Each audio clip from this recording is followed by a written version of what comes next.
أعوذ بالله من الشيطان الرجيم.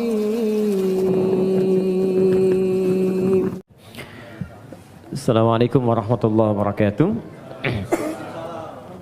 Alhamdulillah, wassalatu wassalamu ala rasulillah wa ala alihi wa sahbihi wa man walah wa ba'du. Teman-teman sekalian, alhamdulillah kembali kita diberikan kesempatan oleh Allah Subhanahu wa taala untuk beraktivitas di hari ini. Semoga insyaallah hari ini aktivitas kita mendapat bimbingan dari Allah Subhanahu wa taala dan mudah-mudahan lebih baik daripada hari-hari sebelumnya. Ini penting saya ingatkan dalam setiap kesempatan supaya kita bisa mengoreksi dulu yang telah kita kerjakan, kemudian membangun visi baru pada hari-hari yang akan kita lalui. Demikian diajarkan dalam Al-Quran. Dan ini yang mempraktikkan sekarang menjadi luas. Bahkan banyak non-muslim yang mengambil manfaat dari ayat-ayat ini, kemudian dijadikan sebagai peta-peta kehidupan. Itu ayatnya sering kita hafalkan, bahkan dibaca dalam setiap kesempatan sholat. Namun tidak sedikit kemudian yang menurunkan itu menjadi detil bimbingan kurikulum dalam aktivitas hidup. Allah pernah menyampaikan di surah Al-Insyirah itu, فَإِذَا فَرَغْتَ فَانْصَبْ وَإِلَى رَبِّكَ فَرَغَبْ. فَإِذَا فَرَغْتَ فَانْصَبْ. Jika engkau telah menuntaskan aktivitas di hari itu, maka kemudian siapkan untuk yang besok. Kalau Nabi biasanya malam-malam tuh beliau evaluasi dulu. Istighfar, mengevaluasi kekurangan diri di rumah tangga, apa yang kurang, bergaul dengan tetangga apa yang harus diperbaiki, bergaul dengan banyak orang apa yang harus dilengkapi. Dari situ kemudian beliau istighfar sampai 100 kali, 70-100 kali. Padahal sifat beliau itu maksum, dijaga dari salah. Hanya apa yang dikerjakan Nabi, kata Allah, sesungguhnya itu bukan sekedar untuk pribadinya beliau, tapi lebih banyak ditunjukkan kepada umatnya. Kalau Nabi kan dijaga dari berbuat salah. Kalau kita tidak ada penjagaan. Karena itu diajarkan oleh Nabi setiap akan istirahat di malam hari, coba banyak mengoreksi diri. Manfaatnya tidur juga akan lebih enak. Jadi ketika orang banyak merenung di kesempatan malam, sebelum tidur dia istighfar, koreksi diri, itu cenderung hatinya lebih tenang. Karena itu ketika dibawa tidur, tidurnya lebih rileks, lebih santai, lebih enak. Beda ketika orang masih mengumpulkan persoalan dalam benaknya dan belum melahirkan ketenangan dalam jiwanya. Beda antara solusi dengan tenang itu lain. Ya, tenang itu belum tentu mendatangkan solusi seketika. Tapi ketika ketenangan itu tiba, walaupun solusi belum datang, tapi jiwanya semakin nyaman. Karena itu di dalam Al-Quran sering diajarkan amalan-amalan yang diantara manfaatnya membuat jiwa kita tenang. Ya, contoh, Allah menyebutkan orang yang sering berzikir itu hatinya tenang. Quran surah 13 ayat ke-28. Ala bizikrillahi tatma'innul qulub. Kata Allah, ala, yakinkan pada jiwamu, aku informasikan dengan kuat, bizikrillahi, dengan banyak berzikir kepada Allah. Ba'nya di sini musahabah, membangun kedekatan. Jadi kalau orang mencoba dekat dengan Tuhan, ingin mendekat kepada Allah, dia banyak berzikir, tatma'innul qulub, maka dampak zikir itu akan berpengaruh kepada ketenangan jiwa. Nah, bagaimana cara berzikir? Diberikan detilnya. Baca Quran itu zikir. Makanya Al-Quran disebut dengan zikir. Quran surah ke-15 Al-Hijr ayat ke-9. Inna nahnu nazzalna dzikra. Kami telah turunkan Al-Quran sebagai zikir. Jadi kalau teman-teman sedang baca Al-Quran, itu ada ketenangan. Zikir di situ.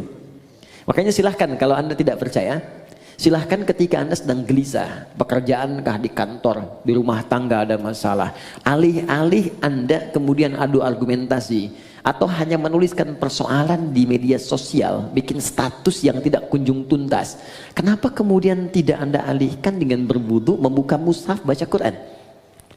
Ini jaminan. Demi Allah saya katakan, ketika Anda praktekkan, kata Allah saya berikan ketenangan.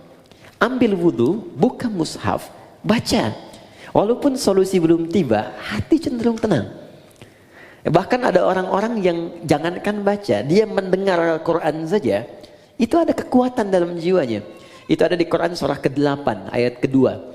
Innamal mu'minuna alladzina idza dzukirallahu wajilat qulubuhum wa idza tuliyat alaihim ayatuhu zadatuhum imana wa ala rabbihim yatawakkalun. Orang beriman itu kalau dia disebutkan nama Allah, ada getaran dalam jiwanya. Dan kalau dibacakan ayat-ayat Allah, bertambah keimanannya dan semakin dekat hubungannya dengan Tuhan. Tawakalnya kuat.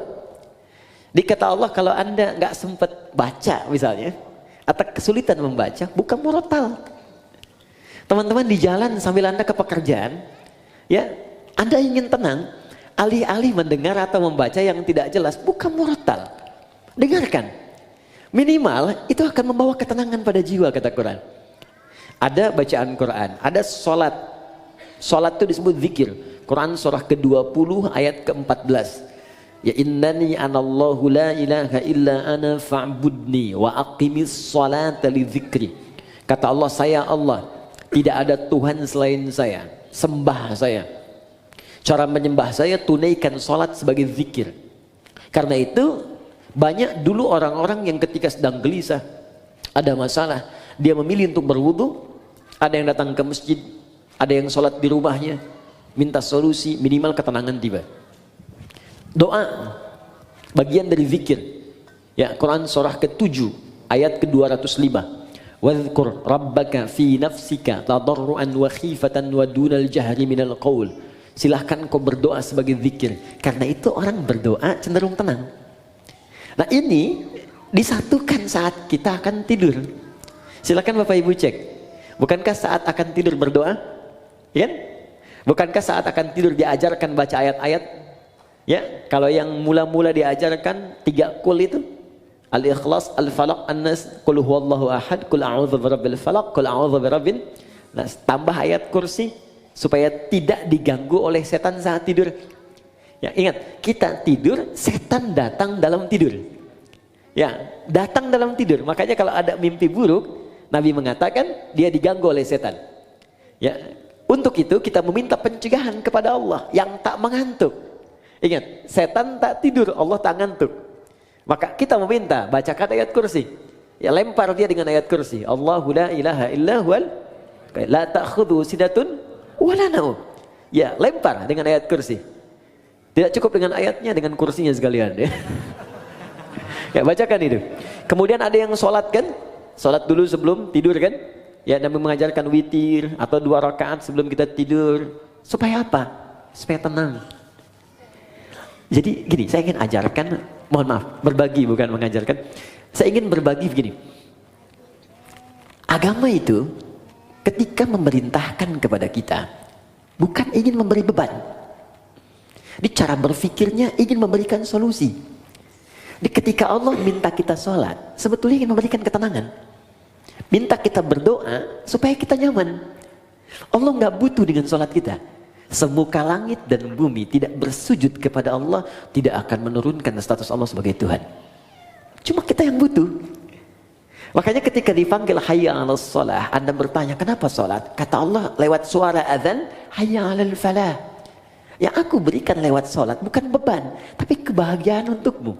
Bukankah engkau selalu minta, ya Allah bahagiakan rumah tanggaku, ya Allah sukseskan pekerjaanku. Aku yang punya, datang kamu sujud, minta aku berikan. Karena itu di pertemuan terakhir kemarin kita memohon kepada Allah saat duduk di antara 2 sujud, minta banyak permohonan. Rabbil filli warhamni wajburni warfa'ni warzuqni, dan seterusnya. Minta kasih sayang, minta perlindungan, minta rizki, minta rahmat, minta kesehatan, dan seterusnya. Karena Allah yang punya.